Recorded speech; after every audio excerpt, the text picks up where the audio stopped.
राजस्थान की सुनहरी रेतों के बीच एक ऐसी पहाड़ी खड़ी है जहां बादल जमीन को छूते हैं और खंडहर इतिहास फुसफुसाता है।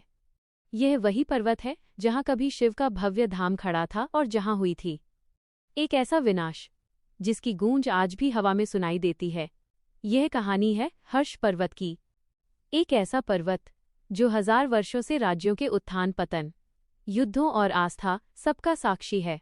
सीकर जिले में स्थित हर्ष पर्वत सिर्फ एक पहाड़ी नहीं, ये वो भूमि है जहां प्राचीन ऋषियों ने तपस्या की, जहां साधकों ने आत्मज्ञान पाया और जहां शिव की उपस्थिति को महसूस किया गया। कहा जाता है कि यह स्थान प्राकृतिक ऊर्जा से भरा हुआ है, पहले भी और आज भी। सन 973 ईस्वी चौहान वंश का स्वर्णकाल, राजा विग्रहराज प्रथम के शासन में एक महान शिव भक्त भव्रिक ने एक ऐसा मंदिर बनवाया जिसकी भव्यता देखते ही बनती थी।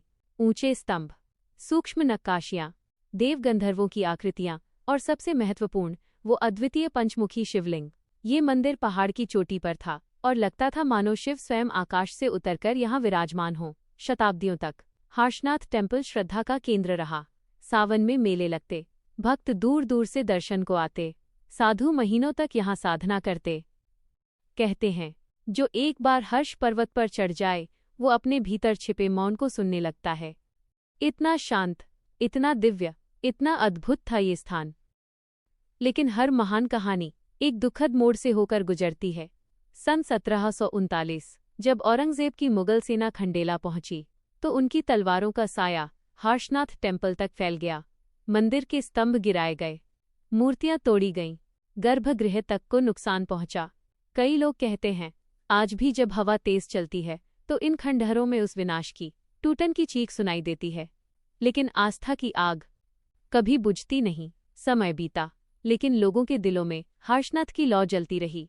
1781 में खंडेला के राजा राजा शिव सिंह ने पुराने खंडहरों और टूटी मूर्तियों के बीच एक नए मंदिर का निर्माण करवाया। यह पुनर्निर्माण सिर्फ पत्थरों का नहीं था, ये था आस्था का पुनर्जन्म।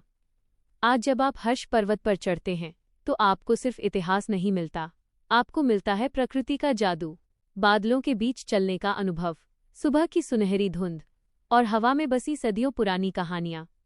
हर चट्टान, हर रास्ता, हर टूटा पत्थर मानो कह रहा हो हमने सब देखा है। भले ही मंदिर आज खंडहर रूप में है, लेकिन इसकी आत्मा वही है।